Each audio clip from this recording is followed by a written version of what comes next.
మీరు ఈ కథలో ఓకే మీరు ఛాలెంజ్ చేశారు ఇందాక. We really love that challenge. అంటే ఎందుకు మేము చేసామన్నది మీరు సినిమా చూసినప్పుడు మీరు ఎంజాయ్ చేస్తారని చెప్పారు. అసలు కెన్ యూ ఆర్టికులేట్ ఒక డైరెక్టరు, యాక్టరు, రైటరు, సర్వన్సహ మండలానికి, భూమండలానికి చక్రవర్తి మీరు, ఇందులోనున్న ఈ మీకు ఈ కథలోని ఈ పాయింట్ సూపర్ అండి, దానివల్ల నేను చేశాను, don't reveal the story to us. I want your feeling. You already seen the story, sir. It's a remake.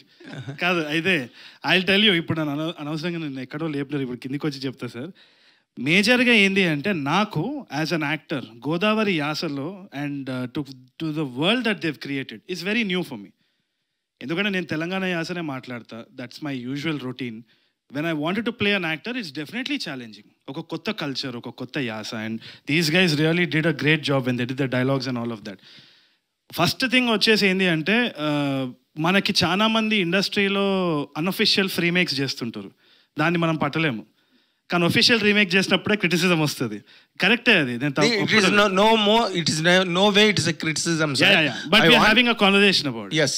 So నాకు అనిపించేది ఏంటి అంటే even when we're making a song there be certain melodies, ఇవి 7 notes ఉంటాయి దాంట్లో చేస్తామని అంటాం.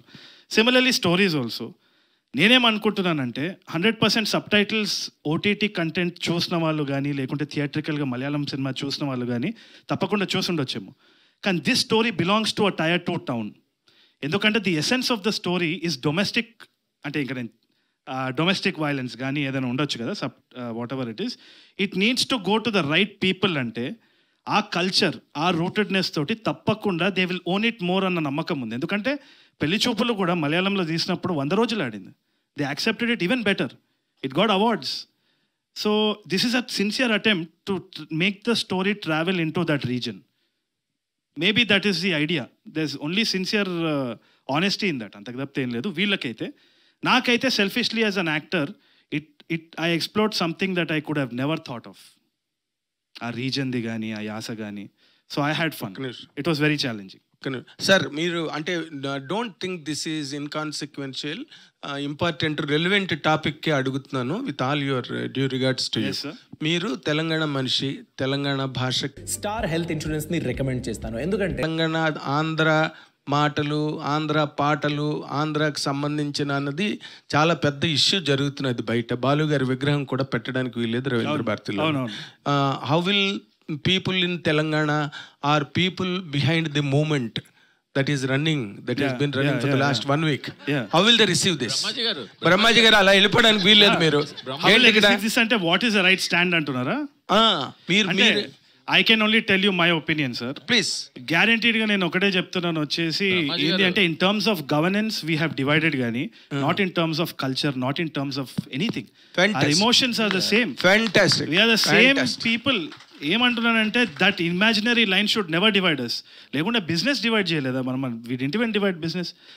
So we have heard so many legendary artists and cultures from all over the country. అది మర్చిపోదాం యాక్చువల్లీ, తెలంగాణ ఆంధ్ర అని కాదు. And I have grown up on so many influences from all over the state, 2 states. So Rajahmundry నాది, వరంగల్ నాది, సర్కారు నాది, నెల్లూరు నాది, అన్ని కలిసిన తెలుగునాడు మనదే, మనదేరా. So let us spread love and let's do it through cinema. Good sir, great. Tarun garu Tarun Bhaskar sir 10 ఏళ్ళు అయిపోయింది సార్. సార్ మీరు అడ్వాన్స్ మెరీ క్రిస్మస్ సార్. సరే నేను లేచి వెళ్ళిపోతాను సార్. ఇది మాత్రం very bad behaviour sir. Last time మీరు అలాగే అన్నారు, దాన్నే పట్టుకు అందరూ ట్రాల్ చేస్తున్నారు. అంటే మేము అనలేమా మిమ్మల్ని ఓ ఫ్లాప్ డైరెక్టర్, ఓ ఫ్లాప్ హీరో, ఫ్లాప్ అని చెప్పి మేము మాట్లాడలేమా? దాన్ని పట్టుకు అందరూ ట్రాల్ అది కరెక్ట్ కదదు సార్. మీరు రెస్పెక్ట్ ఇచ్చి రెస్పెక్ట్ తీసుకోండి సార్.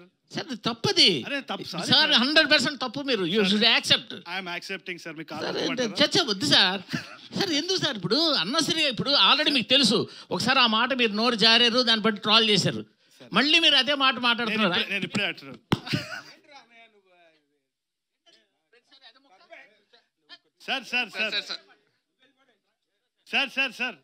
సార్ మళ్ళీ మనం మెసేజ్ చేసుకుంటాం, మాట్లాడుకుంటాం. ఎందుకు సార్ అది?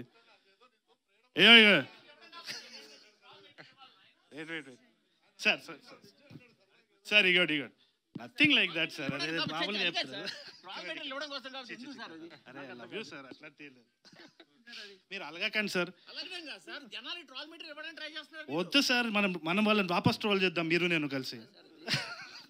సార్ లేదు సార్, రండి చెప్పండి, మీరు అడుగుతున్నారు.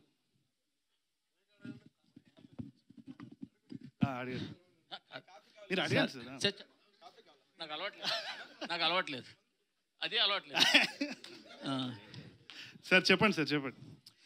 10 years అయింది సార్ ఇండస్ట్రీలోకి వచ్చి. మీరు ఇండస్ట్రీలో 10 years బట్టి మీరు కనిపిస్తూనే ఉన్నారు. బట్ ఏదేదో చేస్తున్నారు, డైరెక్షన్ అంటున్నారు, అది అంటున్నారు, ఇది అంటున్నారు, కానీ సరైన సాలిడ్ డైరెక్షన్ ప్రాజెక్ట్తో ఎందుకు రావట్లేదు? క్రీడాకోలో కూడా స్టార్ట్ చేశారు, అది అలాగా పక్కన ఉంది. నాకేందంటే సార్, చిన్నప్పటి నుంచి నాకు క్లారిటీ లేదని మా నాన్న తిట్టేది, అట్లనే ఉన్నా నేను అంతే. ఇంకా నాలాంటోడు చాలా మంది ఉంటారు ఇట్లా క్లారిటీ, పొద్దున్న లేస్తా పతంగ ఎగరేద్దాం అనుకుంటా, మళ్ళీ సాయంత్రం వచ్చి డైరెక్షన్ అనుకుంటా. నేను జెన్యూన్గా చెప్తున్నా, నేను జోక్ చేస్తలేను. మా మదర్ కూడా అదే అంటారు, ఏదో ఒక విషయం మీద ఉండరా అని చెప్పి. కానీ నేను ఒక్కటి చెప్తా సార్, ఐఎమ్ ఎంజాయింగ్ లైఫ్. నేను నిజంగా చెప్తున్నా, ఐఎమ్ వెరీ హ్యాపీ. నాకు నచ్చిన పని నేను చేస్తున్నాను, ఐఎమ్ వెరీ హ్యాపీ. గాడ్ గ్రేస్లో అంతే. అంటే సురేష్ మూవీస్లో చిరకాలంగా అక్కడ సినిమా చేయడం కోసం ఉండిపోవడం వల్ల మీ డైరెక్షన్ కెరీర్ ఇలాగా రకరకాలుగా బ్రేకులు పడిపోతుంది అనుకోవచ్చా? లేదు, 100% సురేష్ సార్ గురించి ఐడియా ఉంది కదా. మనం ఒక స్క్రిప్ట్ చేస్తే ఆయన 100 రకాలుగా దాన్ని పరిశీలించి చేస్తారు. దానివల్ల డిలే అన్నది, అయినా డిలే అయితే నాది డబుల్ డిలే. ఎందుకంటే నాది లేజినెస్ ఒకటి. మా టీంని అడగండి, రేపు చేస్తా, ఎల్లుండి చేస్తా, ఇదే టైం పాస్ అవుతూ ఉంటుంది నాది. సో రెండు ఇదనొచ్చు. కాకపోతే ఒకటి మాత్రం గుర్తించాలి సార్, అయినా కానీ పెళ్లి చూపులు గుర్తించలేదంటే నేను నథింగ్. ఆ విశ్వాసం నాకుంది 100%, అదైతే చెప్పుకోవాలి. కాకపోతే ఒకటి వచ్చేసి ఇది ఉల్టా యాక్చువల్లీ. ఎస్పీలో మామూలుగా చాలామంది ఏమంటారంటే ఎస్పీ దగ్గర సురేష్ బాబు గారు చాలా డిలే చేస్తారు ఈ స్క్రిప్ట్, అదే డిలే నా సైడ్ నుంచి ఎస్పీలో. ఇదైతే నేను రాసిస్తాను, నాది కొంచెం అంతే. నందు గారు సార్, ఆ మధ్యన ఇదే ప్రశ్న నేను ఒక ట్వీట్ కూడా వేసా, చాలామందిని అడిగా. ఒక చిన్న సినిమాతో పెద్ద సక్సెస్ కొట్టిన డైరెక్టర్లు నెక్స్ట్ సినిమాకి పెద్ద హీరోలకేసి, పెద్ద ప్రాజెక్టులకేసి చూస్తూ వాళ్ళ టాలెంట్ని అనవసరంగా వృధా చేసుకుంటున్నారు. 30,000 లాంటి మంచి సినిమా అందించిన తర్వాత మీరు మళ్ళీ అదే రేంజ్ సబ్జెక్ట్ కావచ్చు, అంటే ఎదగాలని ఉంటుంది, పెద్ద సినిమా ఉండొచ్చు, కాదని అంటలేదు. నాకు రామ్ కావాలి, లేకపోతే రామ్ చరణ్ కావాలి, ఇలా అనుకో, తప్పు కాదు. బట్ 35 సినిమా వచ్చిన తర్వాత ఇన్నాళ్ళు మీరు వృధాగా ఉండిపోయారు కదా పక్కన. అదే కనుక అదే రేంజ్ సినిమా మరొక స్క్రిప్ట్ తీసి పాడి మీకోసం 65 మంది ప్రొడ్యూసర్లు ఉండేవాళ్ళు కదా. ఎందుకంటే నేను ఇది చాలామంది గురించి ఉన్నా, ప్లస్ మీ గురించి కూడా. ఎవరి దగ్గర అది మంచి డైరెక్టర్ అంటే ఆయన రామ్ కావాలంటున్నాడండి, మనం ఎక్కడ తెస్తాం అంటున్నారు. సో అందుకని స్ట్రైట్ అవే మిమ్మల్ని అడుగుతున్నా. రామ్ కావాలని ఎవరు అడిగారు ఒక్కసారి నాకు పరిచయం చేయండి సార్ ముందుగా. అండ్ వృధా ఏం చేయలేదు సార్, అంటే ఫిలిం మేకింగ్లో సినిమా నా పరంగా అనే సార్, ఒక లాగ్ లైన్ చెప్పి, ఒక లైన్ చెప్పి, దాన్ని ఎగ్జైట్ చేసి ఆ సినిమా పట్టాలెక్కించడం నాకు రాదండి బేసిక్గా. So I have been investing time on writing script. And కథ రాయడానికి టైం పడుతుంది కదా సార్, అంటే ఆల్మోస్ట్ ఒక 10 months బట్టి నేను ఇన్స్టాలో కూడా లేను, మీరు మీకు ఫాలో అని ఉంటాయి. So if I'm not on social media that means I'm writing అని. ఇదిగో వీడి టీజర్ లాంచ్ అని చెప్పి మళ్ళీ ఇన్స్టాగ్రామ్ యాక్టివేట్ చేసి ఈరోజు ట్యాగ్ చేస్తా. So Hyderabad is the city of pearls where every lane had a story. మంచిగా చేద్దాం. అండ్ పెద్ద హీరో చిన్న హీరో అలాంటిది అయితే మీరు మంచి సందేశం ఇచ్చారు సార్, అంతవరకు చెప్పగలను. డైరెక్టర్ గారు, ఇందాక నుంచి ఈవెంట్కి వచ్చింది కానీ